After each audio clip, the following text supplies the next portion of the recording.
guru, hadirin hadirat, muslimin muslimat, insyaallah kita semua yang hadir ini dimuliakan oleh Allah Subhanahu wa taala. Amin ya rabbal alamin. Alhamdulillah, kita baru saja selesai melaksanakan sholat subuh berjamaah. Mudah-mudahan sholat kita barusan diterima oleh Allah Subhanahu wa taala. Ibu bapak hadirin yang saya hormati, ini adalah tempat saya, masjid yang ke-43 saya ceramah di bulan Maulid ini. Masih tersisa 26 masjid, karena totalnya ada 70 masjid. Dulu saya dapat jadwal 47 masjid Demam, sekarang 70 masjid. Saya khawatir habis ini mati saya. Tapi kalau Bapak Ibu mau mendoakan, mudah-mudahan saya sehat selalu. Amin ya rabbal alamin. Masuk masjid, sholat subuh, kata Nabi, rakaataini qabla subhi, 2 rakaat qabliyah subuh, khairum minad dunya wa ma fiha, maka lebih baik daripada dunia dan seluruh isinya. Maka sesungguhnya kalau Bapak Ibu tidak sholat subuh, tidak sholat qabliyah subuh saja, sekaya-kayanya Bapak Ibu, maka Bapak Ibu bukan orang yang kaya. Tapi orang yang kaya adalah yang melaksanakan sholat subuh, qabliyah subuh, lebih baik dari dunia dan seluruh isinya. Kemudian usahakan datang ke masjid lebih awal supaya bisa qabliyah subuh atau setidak-tidaknya sholat tahiyatul masjid. Tapi kadang kita udah azan baru ke masjid. Nah nanti kalau ada waktu hitung mundur, itu biasanya kalau tinggal 1 menit setengah atau tinggal 2 menit, gak usah tahiyatul masjid, qabliyah subuh saja, otomatis langsung dapat tahiyatul masjid. Nah karena syarat tahiyatul masjid itu adalah belum duduk. Kalau sudah duduk belum, tidak tahiyatul masjid. Tapi jangan gara-gara ini datang terlambat terus. Iya. Nanti kalau tinggal 2 menit itu, lihat 2 menit itu mundur, langsung qabliyah subuh saja. Karena nanti kalau sudah sholat tahiyatul masjid, maka qabliyah subuhnya tidak dapat, sudah keburu qomat muazzinnya itu. Kalau nanti sholat di surau bagaimana Pak Ustaz? Apa bedanya surau dengan masjid itu? Ada yang bilang masjid itu besar, surau itu kecil aja. Saya ketemu surau di Mempawah itu, Kabupaten Mempawah, lebih besar dari masjid ini Pak, 2 kali lipat dari masjid ini. Tapi musola asyahidah di Mempawah 2 kali lipat masjid ini. Tapi dia musola, berarti tidak benar. Kalau dikatakan masjid itu lebih besar, surau itu kecil. Jadi apa perbedaannya? Kalau tempat ibadah itu dipakai untuk sholat 5 waktu, maka dia masjid. Kalau tempat ibadah itu dipakai untuk sholat 5 waktu plus sholat Jumat, namanya masjid jami. Jadi walaupun nanti di surau tetap tahiyatul masjid, bukan usolli sunatan tahiyatul surau, tapi tetap masjid. Nah ini kita menghormati rumah Allah, tempat yang paling baik, tempat yang paling suci di dunia ini dalam keyakinan kita agama Islam. Nah inilah dia masjid. Nah pada pagi hari ini saya ingin berbagi kisah. Tapi sebelumnya saya ingin mengajak Bapak Ibu semua membaca ayat Al-Quran. Silakan diikuti. A'udzu billahi minasyaitonir rajim. Ayo. Bismillahirrahmanirrahim. Bismillahirrahmanirrahim. Wa ma khalaqatul jinna wal insa illa liya'budun.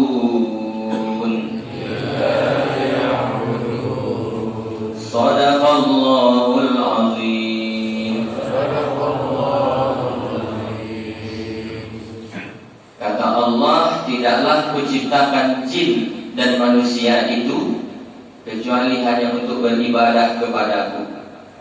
Jadi ternyata tujuan Allah menciptakan kita itu cuma satu, supaya seluruh aktivitas kehidupan kita ini bernilai ibadah. Semuanya, makan, tidur, bekerja, jalan-jalan, main, Allah maunya itu semua bernilai ibadah. Begitu tafsir Ibnu Katsir. Allah ingin seluruh aktivitas kita ini bernilai ibadah di sisinya. Nah, cuman ibadah itu terbagi 3. Terbagi berapa, Pak? 3. Ya, kalau udah ngantuk nggak usah jawab, nggak apa-apa. Nunduk aja kan. Ada terbagi 3. Yang pertama disebut dengan ibadah badaniyah, ibadah badan. Kalau ibu, Bu, oh ada. Kira-kira ada ibu. Kalau ibu masuk WC, kira-kira itu ibadah atau bukan? Ibadah. Kata siapa? Masuk WC itu bukan ibadah, Pak. Kapan dia baru jadi ibadah? Kalau kita masuk WC-nya baca doa. Kita langkahkan kaki kiri, ini beda dengan masjid. Masjid kaki kanan. Tapi masuk WC, langkahkan kaki kiri, baca doa, masuk WC. Hafal tak ibu itu doa masuk WC? Gimana? Allahumma laka sumtu, Allahumma inni a'udzubika minal khubuthi wal khaba'is. Maka kita langkahkan kaki kiri, bernilai ibadah. Selama kita di dalam WC itu bernilai ibadah di sisi Allah Subhanahu wa taala. Makanya kalau ada teman kita lama dia dalam WC, begitu dia keluar kita tanya, kamu lama benar di dalam WC? Ibadah kepada Allah Subhanahu wa taala. Nah, udah dapat kan jawabannya? Nanti kalau lama di WC orang tanya begitu jawabnya, ibadah. Nah, di sisi lain kalau kita masuk WC mengucapkan doa, membaca doa minimal bismillah atau a'udzubillahi minasyaitonirrajim, maka setan-setan yang ada di WC itu dia pergi sejauh-jauhnya. Karena di antara tempat-tempat jin itu, tempat-tempat jin itu di tempat yang kotor, WC, got, rumah tidak berpenghuni, nah itu tempat-tempat jin. Tapi jin itu terbagi 2. Ada yang jin Islam, ada jin non muslim. Nanti kafir tersinggung dia. Jin kafir. Nah, jin yang kafir ini namanya setan. Jin yang muslim ini dia biasanya hadir di pengajian kita seperti ini, dia hadir. Nah, jin kafir itu juga terbagi 2. Yang satu kan setan. Nah, setan ini setan porin namanya, karena kerjaannya jelas. Kerjanya jelas, menggoda orang. Ke WC kita ikut dia, jelas kerjaannya. Nah, ada setan yang kedua, jin kedua yang kerjaannya tidak jelas. Namanya setan noncok. Yang pas hari kerja pakai baju dinas di warung kopi. Itu setan noncok itu. Jelas kan? Maaf jangan tersinggung.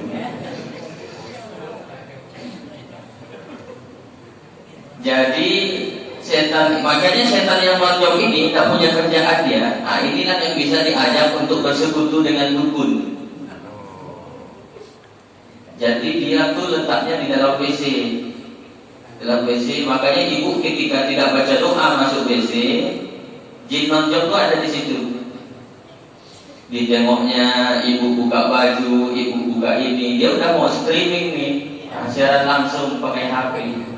Nah, ya lihat ya, tengok. Dia mau kasih tahu kawan-kawannya semua.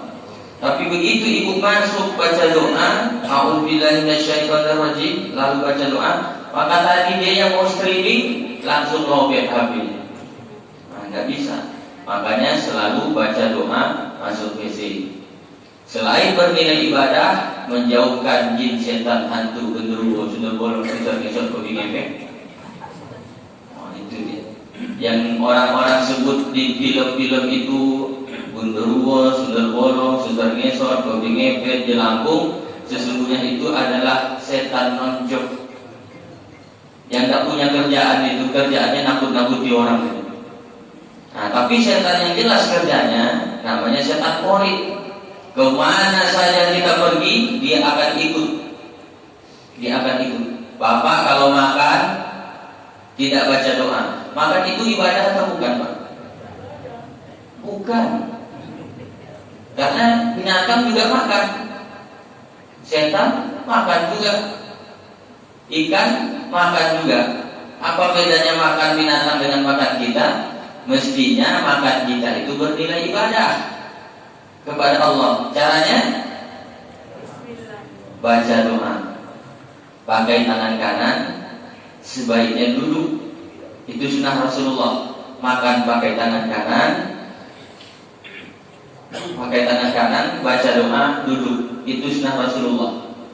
Kalau makannya berdiri, pakai tangan kiri lagi, setan. Karena kata Nabi, setan itu makannya berdiri dan minumnya pakai tangan kiri. Saya berpesan kalau ada guru di sini, guru sekolah atau apa, jangan sampai nanti makan berdiri dan pakai tangan kiri. Lalu bertanya, Pak Ustadz, kenapa yang murid saya ini tidak nangkap kalau saya ngajar? Mana mau nangkap? Yang ngajar itu setan. Muridnya jadi hantu kan? Cocok lah itu. Nah, pakai tangan kanan. Gimana doa makan, Bu? Allahumma baik lana. Kalau doa makan hafal semua. Insya Allah kabarnya habis sholat subuh ini ada makan bersama. Ada makan di rumahnya masing-masing. Jantungan nanti Pak Edi ini. Insya Allah makan itu bernilai ibadah. Selama kita makan, maka makan itu bernilai ibadah kepada Allah. Kita dengan makan itu nanti punya energi. Dengan energi itu kita akan sholat. Sholat itu beribadah. Maka kalau ada orang memberi kita makan, sehingga dengan makan itu kita berenergi, dengan energi itu kita bisa beribadah. Ibadah yang kita lakukan, dia dapat pahala yang sama dari yang kita kerjakan. Kalau di bulan puasa biasanya ada orang ngasih makan buka puasa, takjil. Nah itu, maka dia dapat pahala puasa yang sama dari orang yang mengerjakan puasa walaupun dia tidak puasa. Tapi bukan berarti maksudnya kalau lagi main ibu-ibu ini, bukan berarti bapak saya tidak puasa Pak Ustaz, hari ini ngasih orang makan aja. Ini kadang-kadang orang suka mempelesetkan ceramah saya ini Pak. Nah, jadi itu bernilai ibadah semuanya. Contoh lagi, ini maaf agak sensitif. Berhubungan suami istri itu ibadah atau bukan? Bukan. Berhubungan kelamin itu bukan ibadah, karena binatang juga berhubungan kelamin. Kapan dia bernilai ibadah? Nah, baca doa. Masih hafal Pak doanya? Coba Pak Imam tadi, Pak Imam, Pak siapa namanya? Pak Sudirman. Pak Sudirman masih hafal doanya itu. Udah lama ya. Udah pensiun kan itu. Pendek doanya. Bismillahirrahmanirrahim. Jannibna syaitan wa jannibish syaitan ma razaqtana. Tapi biasanya kalau pengantin baru itu udah gas saja. Lupa. Tapi kalau tidak baca doa, di samping dia tidak ibadah, maka setan pori tadi itu ikut juga Pak. Kiri istri kita ikut kalau tidak baca doa. Makan kita tidak baca doa, ikut dia. Begitu juga kalau berhubungan suami istri tidak baca doa, ikut dia. Maka bapak ibu tidak usah heran. Pak Ustaz, kenapa ya anak saya ini nakal benar? Kata setan, aku nyumbang 5%. Nah, saya ini udah lupa Pak Ustaz, doa hubungan suami istri itu boleh nggak kalau saya print out saja tempel di dinding kamar? Saran saya jangan, takut dihafal sama anak. Nanti pas masuk sekolah ditanya sama gurunya, anak-anak gimana doa bangun tidur? Nah dibacanya doa itu. Kata dia, di mana kau dapat ini? Di kamar Pak katanya. Nah itu. Jadi usahakan selalu sebut nama Allah setiap kali kita ingin beraktivitas, maka aktivitas itu akan bernilai ibadah di sisi Allah Subhanahu wa taala. Mencari nafkah, Bapak kalau hanya sekedar turun dari rumah, pulang lagi, tidak diniatkan untuk ibadah, memberi anak istri makan yang halal, maka yang dapat hanya lelahnya saja, tapi nilai ibadahnya nol di sisi Allah.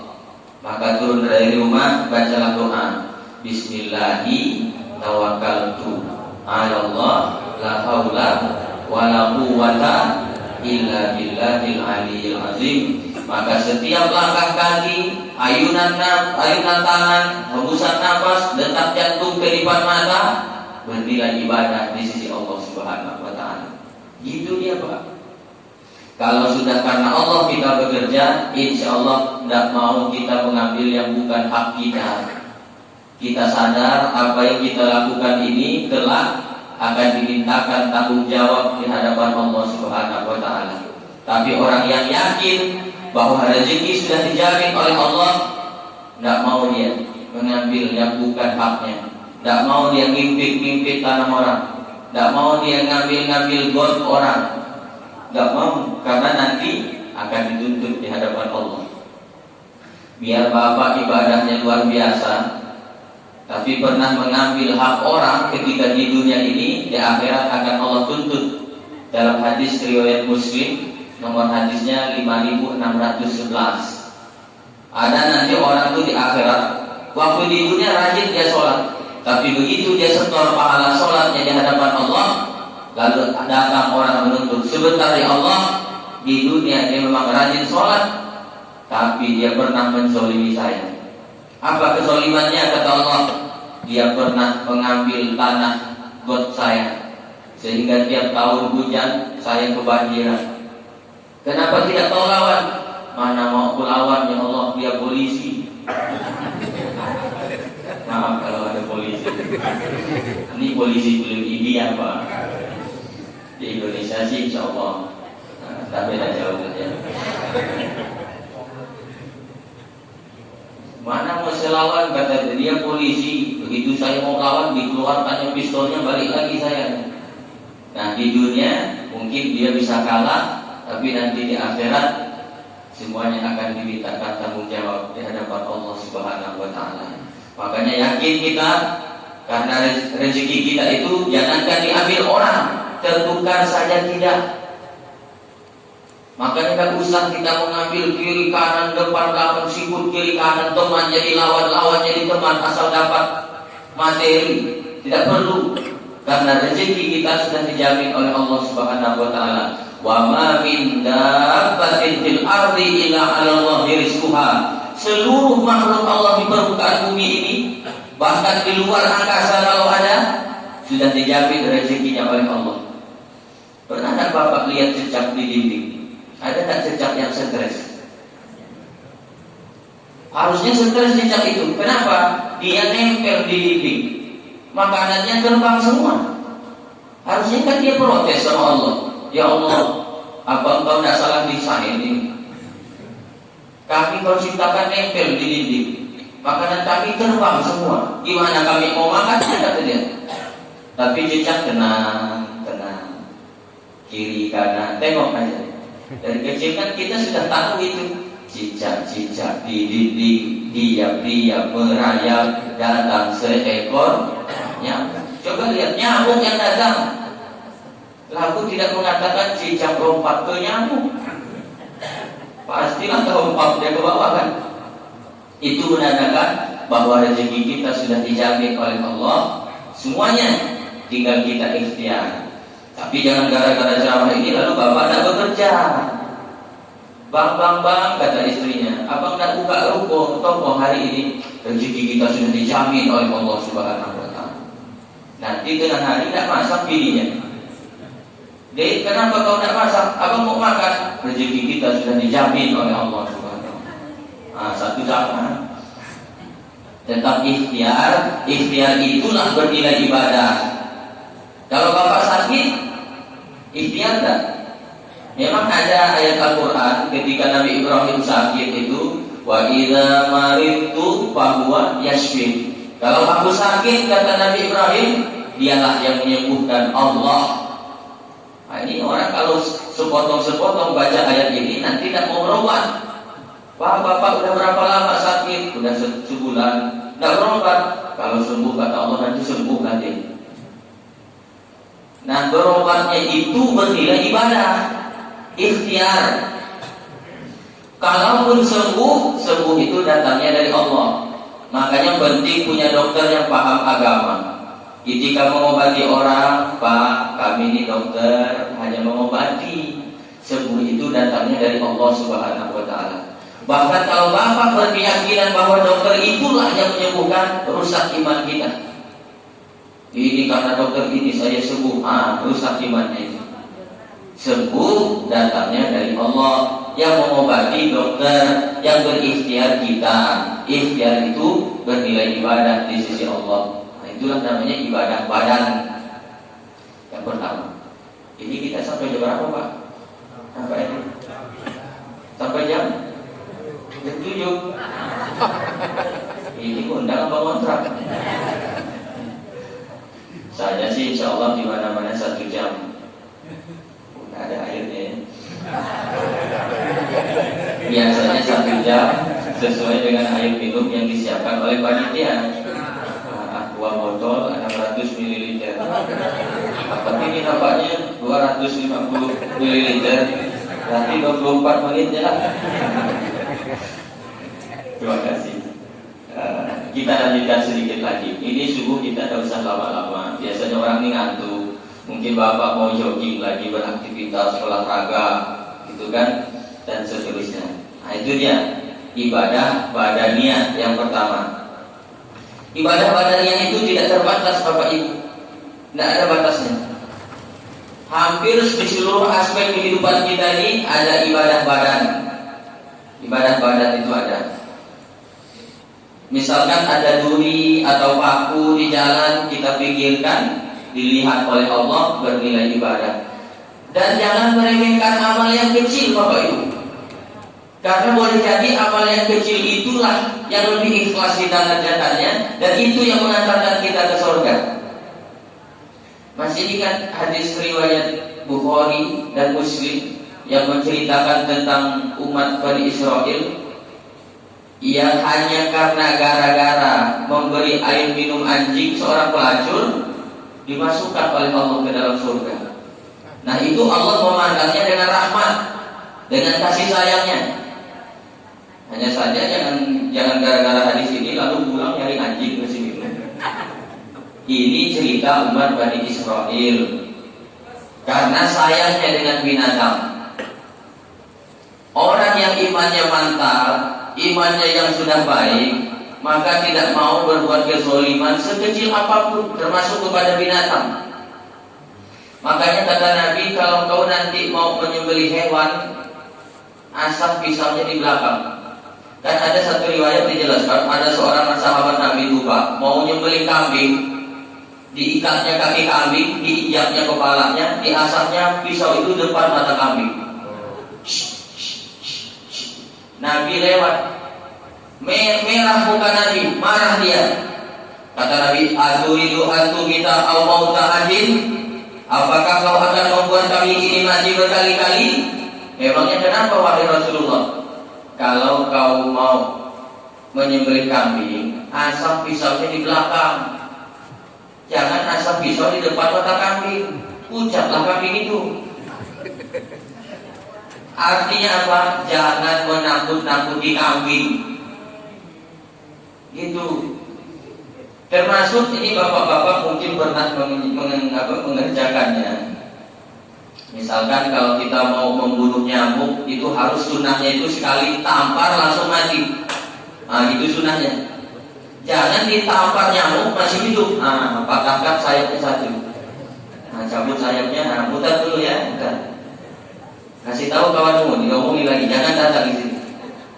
Atau kita lagi minum, ada semut di dalam gelas kita, udah berenang-renang dia mau ke tepi ini, kita tengahkan lagi. Nah, udah mau sampai tengahkan lagi. Kata Kiai Haji Maimun Zubair, ketika ada semut di dalam gelasmu, kau celupkan jarimu, kau angkat semut itu ke atas, kau biarkan dia pergi, itu sudah cukup untuk mengundang turunnya rahmat Allah kepadamu. Gitu Pak. Sampai-sampai kawan saya lebih hebat lagi. Nyamuk pun tidak mau dia membunuhnya. Dia lagi di WC, datang nyamuk. Ingat perintahnya. Wah, nyamuk lapar dia agak ketika. Nah, kasihlah setetes. Tidak bakal mati kok. Dikasihnya setetes Pak. Dan selesai makannya, dia tanya pergi. Sampai segitu Pak.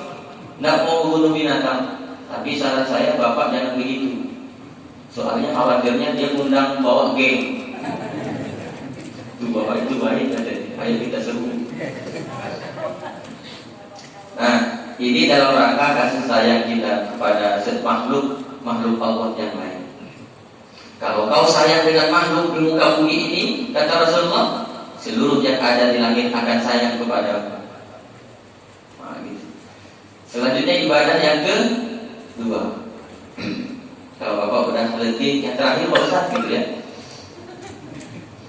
Yang kedua Pak, setelah ibadah badaniyah itu ada namanya ibadah qalbiyah, ibadah hati, sabar, ikhlas, tawadu. Ini ibadah hati, sabar. Kalau Bapak sakit, sabar. Misalkan kita dapat musibah rumah kebakaran, sabar. Tapi jangan salah mengartikan sabar. Sabar itu bukan berarti diam, tidak berbuat. Pak, bini Bapak dilarikan orang, sabar. Itu istri Bapak diperkosa orang, sabar. Itu bukan sabar, itu bodoh. Sabar itu al-khuruj minal masaqat. Ada usaha, ada ikhtiar, berbuat sesuatu, jangan diam. Nah, itulah namanya ibadah qalbiyah, ibadah hati, sabar. Tapi sabar ini mudah memang kita mengucapkannya, tapi untuk prakteknya ini susah. Saya sering bilang, kalau anak-anak kecil di masjid lari-lari, lompat-lompat, pongah, bercanda dia, maka kita mengurus masjid harus sabar. Tapi begitu di depan saya, ternyata susah juga mau sabar. Saya tapi sudah mempraktekannya 10 tahun Pak. Anak-anak itu tinggal diingatkan saja setiap hari ketika dia mau sholat. Anak-anak, kita akan sholat menghadap Allah, jangan bercanda ya. Iya Pak Haji, gitu Pak tiap hari. Ini hari apa ini? Hari Sabtu ya. Besok hari Minggu. Coba ibu besok hari Minggu pergi ke gereja. Lihat di gereja, ada anak-anak kecil itu main-main di sana. Hampir tidak ada. Kenapa? Setiap hari Minggu sudah dipesan sama ibunya. Nah, ini hari Ahad, hari Minggu kita mau ke gereja menghadap Tuhan. Nanti di gereja jangan bercanda ya. Iya Mak. Padahal khutbahnya itu 2 jam di gereja. Ini baru khotib 10 menit, anak-anak sudah main-main. Bapak-bapak baru melihat muka khotib udah mual. Ngantuk. Kenapa? Dipesanin anaknya itu tiap mau sholat, ibu-ibu, makanya dibantu kerjasama ibu-ibu. Nah, pergi ke masjid sama bapakmu ya. Jangan bercanda nanti di masjid. Iya Mak. Jangan sampai salah pasalnya. Anaknya main nih Pak, kejar-kejaran di rumah. Kata ibunya, nah jangan kejar-kejaran di rumah. Cobalah ke masjid. Jangan kejar-kejaran di rumah, cobalah ke masjid. Pergi dia ke masjid. Ke masjid aja mak. Iya ke masjid. Kejar-kejaran dia ke masjid. Sesuai dengan pesan ibunya tadi.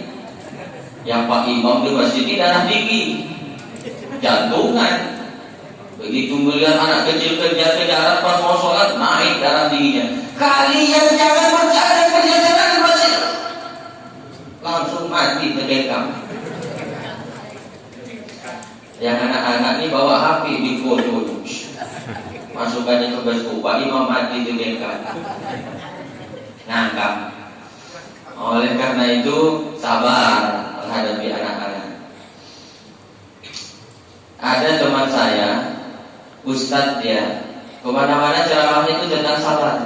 Kalau anak kita meninggal sabar, kalau istri kita meninggal diambil oleh Allah sabar, kita dapat musibah sabar. Ceramahnya tentang sabar. Tapi satu hari ibunya meninggal. Ternyata dia tidak sabar Pak. Menangis berawal-awal. Saya pun datang, saya peluk dia, saya bisikan ke telinganya, Inna lillahi wa inna ilaihi raji'un. Pas mau pulang, saya bisikan lagi, Inna lillahi wa inna ilaihi raji'un. Kita milik Allah dan kita pasti kembali suatu saat kepadanya. Padahal dia itu ustaz, pasti hafal dia ayat itu. Kenapa? Karena ketika dia yang diuji, ayat itu bisa lupa. Saya saat ini ceramah mengingatkan orang, tapi satu saat saya yang akan diingatkan oleh orang lain. Gitu Pak. Ketika orang yang dapat musibah, kita bisa sabar, sabar, sabar ya, sabar. Tapi begitu kita yang diuji, belum tentu kita bisa sabar. Bisa hilang. Contoh yang lebih real lagi. Bapak kenal tak dengan Sayyidina Umar bin Khattab? Kenal? Tak kenal? Sama. Khalifah sahabat Nabi, khalifah yang keberapa? Kedua. Pertama Abu Bakar, kedua Umar, ketiga Utsman, keempat Ali. Nah Umar bin Khattab itu kan mendapat gelar Al-Faruq, singa padang pasir, begitu hebatnya dia Pak. Tapi satu hari ketika dia sedang di pasar, dapat berita Rasulullah meninggal, Rasulullah wafat. Apa kata dia? Padahal Bapak percaya tak Umar bin Khattab itu hafal Quran? Sahabat Nabi hafal Quran semua? Hafal Quran semua sahabat Nabi, apalagi Khalifah Umar bin Khattab. Tapi begitu mendengar Rasulullah meninggal, dia sedang di pasar nih Pak. Muhammad meninggal, Muhammad meninggal. Dicabut pedang sama Umar. Man qala Muhammad qad mata. Siapa yang mengatakan Muhammad mati, pancung lehernya, kata Umar. Man qala Muhammad qad mata. Siapa yang mengatakan Muhammad mati, pancung lehernya. Datanglah Sayyidina Abu Bakar membacakan ayat, wa ma Muhammadun illa rasul qad khalat min qablihi ar-rusul. Muhammad itu tidak lain hanyalah seorang rasul, telah lalu beberapa rasul sebelum dia dan semuanya mati. Siapa yang menyembah Muhammad, Muhammad hari ini mati. Tapi siapa yang menyembah Allah, Allah kekal untuk selamanya. Jatuh pada Umar bin Khattab. Apakah Umar bin Khattab tidak hafal ayat itu Pak? Hafal. Tapi begitu dia yang diuji, belum tentu dia sabar. Nah kalau sekelas Umar bin Khattab saja bisa tidak sabar, apalagi bapak ibu yang masih ada keturunan dengan Abu Lahab. Artinya apa? Kalau ada orang tidak sabar, cukup kita ingatkan saja. Jangan kita bully. Itu aja tak sabar, belum tentu. Nanti ibu yang kena, rasakan. Sabar. Ini adalah amalan hati. Bahkan orang yang sabar Pak, saking beratnya sabar, apa kata Allah? Innama yuwaffas sabiruna ajrahum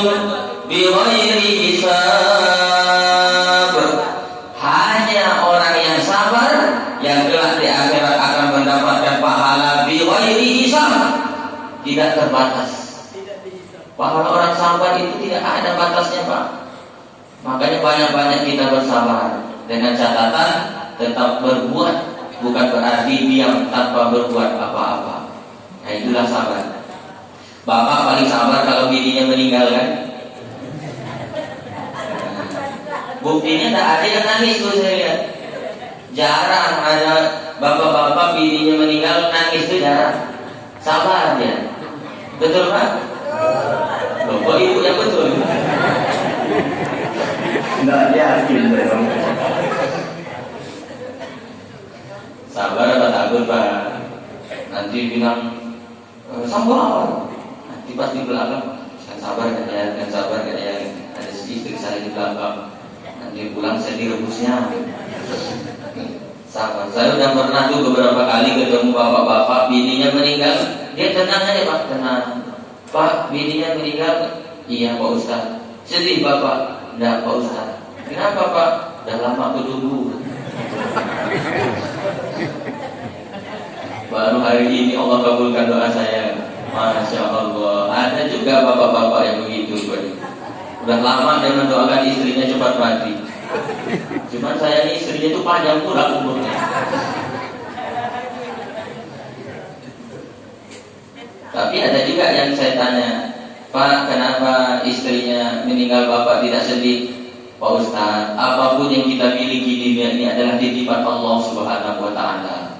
Harta titipan, rumah titipan, jabatan titipan, ilmu titipan, istri titipan juga, kan Pak Ustaz? Inilah titipan Allah, Allah ambil sekarang. Makanya saya tidak sedih, namanya juga titipan. Masih ada 3 titipan lagi kok.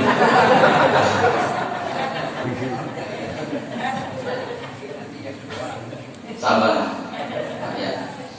Nah, selanjutnya ikhlas. Ini juga amalan hati, ikhlas. Tapi ikhlasnya tidak bisa dibunyikan.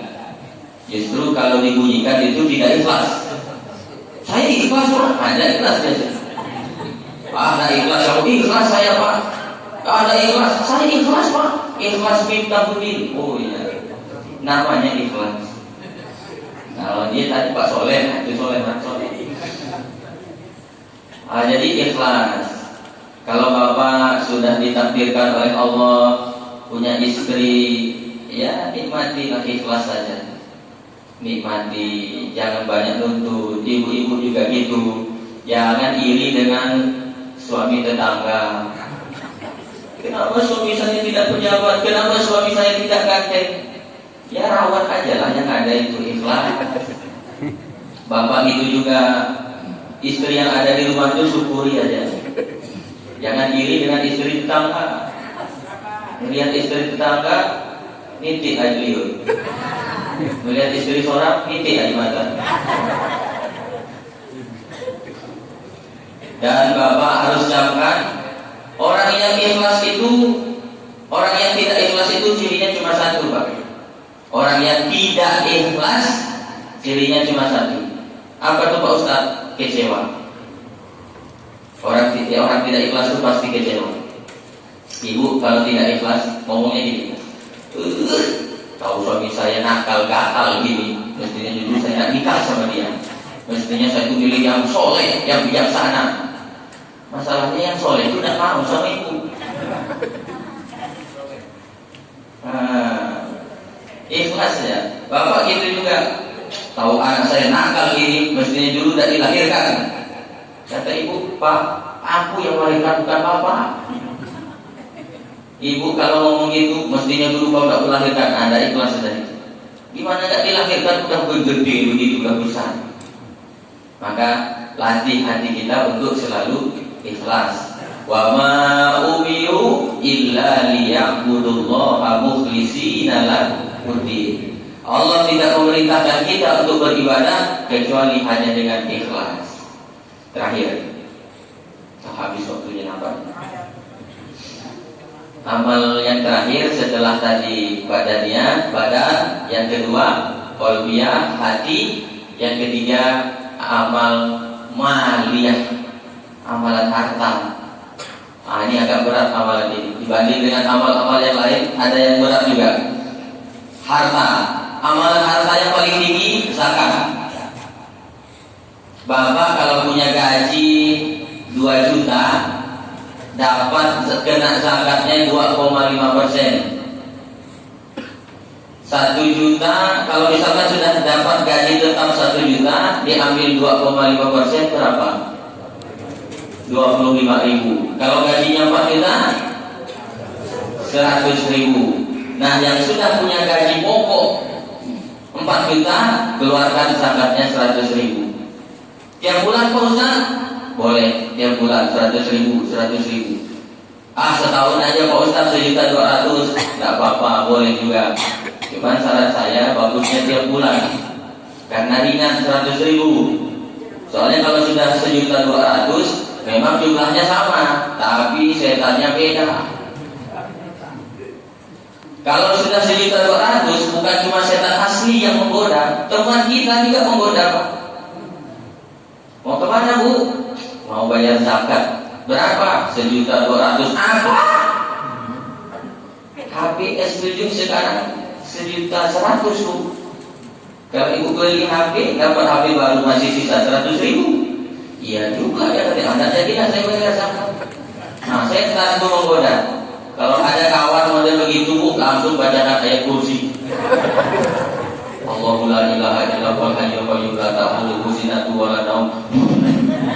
Kenapa kawan kursi aku? Kau setan menggoda aku.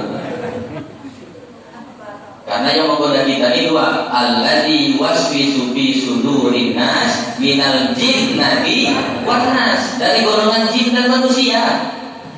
Kalau jin asli, setan asli yang menggoda kita Pak, gampang kita musirnya. Bacakan takbir, tahlil, udah pergi dia. Tapi kalau kawan kita sendiri yang menggoda, gimana kok musirnya? Kita bacakan ayat kursi, dia lebih hafal. Nah, sesungguhnya ini amalan maliyah, amalan harta, zakat. Bapak yang tidak mau bayar zakat, memang Pak RT tidak tahu, Pak Lurah tidak tahu, tidak akan mendata. Tapi ada Allah yang tahu. Nanti kumpulin harta banyak-banyak, tapi tidak berzakat, gampang Allah ngambilnya. Kalau Bapak harta dikumpul, ditumpuk, tidak dikeluarkan, hati-hati, dia akan keluar dengan caranya sendiri. Sedang duduk Bapak ini, orang kaya Bapak, 7 miliar duitnya. Sedang duduk, tahu-tahu terasa kaku di lutut. Dibawa ke dokter, ternyata kena stroke ringan. Sudah ditusuk pakai jarum aku mundur, makin sakit. Dicucuk pakai paku payung, makin sakit. Akhirnya kata dokter, ini harus dibawa ke Singapura, harus diamputasi, dipotong. Diperiksa oleh dokter di Singapura, nama dokternya Wan Seng An, dokter Cina. Dibawanya palu kecil Pak, diketoknya lututnya, lampu lama pakannya. Ini harus diamputasi, tapi lo orang tak usah khawatir. Owe udah import kaki dari Cina, 1 kaki 40 juta, kaki sebelah lagi 40 juta, ongkos masang 20 juta, pas 100 juta. Nah, itu namanya duit antu dimakan setan. Gimana Pak? Gak mau bayar zakat Bapak? Cuma 2 orang yang mau. Kalau tidak mau bayar zakat tidak apa-apa. Nah, sekarang gimana? Udah terasa tak lututnya? Saya bukan nakut-nakuti, cerita aja. Ada ibu-ibu tuh kerjanya nabung, deposito di bank, nggak pernah bayar zakat, duitnya banyak. Begitu keluar dari ATM, ada yang nempuk baunya dari belakang. Tetap mata saya, tetap mata saya, tetap mata saya. Berapa PIN Anda? Dia pun langsung terhipnotis, masuk lagi ke dalam ATM, diketiknya PIN-nya, habis duitnya Pak. Nah, gimana Bu? Mau nggak bayar zakat? Jangan ada dusta di antara kita. Di bawah zakat, infak. Di bawah infak, sedekah. Apa perbedaan infak dengan sedekah Pak Ustaz? Infak pasti duit, materi, tapi sedekah belum tentu materi. Contohnya senyum. Tabassumika biwajhi akhika shadaqah, kata Nabi. Senyummu kepada saudaramu bernilai sedekah. Makanya kotak-kotak di masjid itu jangan ditulis kotak sedekah. Nanti pas lewat orang senyum aja. Lewat lagi senyum lagi ya. Lewat lagi senyum. Pak, kenapa senyum kotak lewat? Sedekah Pak Ustaz. Maka yang betul adalah tulis kotak infak. Baru duit masuk itu. Tapi kami di masjid sini Pak Ustaz tidak pakai lagi itu, pakai duit cash. Kami sudah pakai transfer. Wah, mantap. Tapi begitu habis transfer si ibu ini nangis. Bu, kenapa ibu nangis habis transfer? Salah pencet Pak Ustaz. Kelebihan tolnya jadi 7 Pak Ustaz. 10 juta aku iyalah Pak Ustaz. Tadinya itu mau 1 juta aja. Begitu cara Allah mengambilnya. Nah, bapak yang kaya-kaya tak mau berzakat, terserah. Nanti tiba-tiba kena penyakit, datang ke dokter, Pak, mulai besok, kata dokter ini Pak, bapak harus banyak olahraga. Gimana olahraga? Pertama, bapak dari jam 7 sampai jam 10 ini bapak harus olahraga, jalan kaki keliling komplek. Tidak boleh pakai sendal, harus pakai celana pendek, jangan pakai baju, supaya sinar matahari langsung kena ke kulitnya. Dari jam 7 sampai jam 10. Apa bedanya dengan orang gila ini? Begitu cara Allah menghinakan orang yang lupa atas segala nikmat yang Allah berikan. Nah, gimana Pak? Takut masih mau bersedekah? Berlimpah. Saya cerita-cerita aja Pak, bukan nakut-nakuti. Tapi jangan juga gara-gara ceramah ini lalu suudzon sama kawan. Wah, ini yang sakit ini tidak berzakat ya. Tidak begitu. Bisa saja sakit itu ujian supaya dia sabar. Mungkin sholatnya dulu banyak yang tertinggal, mungkin dulu banyak yang tidak bersedekah, mungkin dulu dia pernah macam-macam. Tapi dengan sabar hapus segala dosanya. Makanya Allah beri sakit. Gitu harusnya. Jangan suudzon. Harus husnuzon. Zakat, infak, sedekah, masih banyak lagi di bawahnya. Wakaf, hibah. Bapak yang kaya-kaya banyak harta, buat wakaf lah, supaya kalau esok lusa meninggal, pahalanya akan terus ngalir walaupun bapak sudah mati.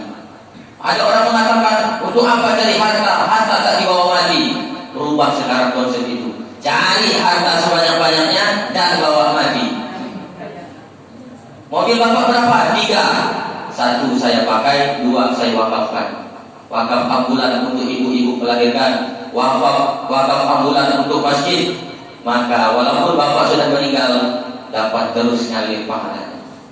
Itu Pak, harus cerdas beramal, berwakaf.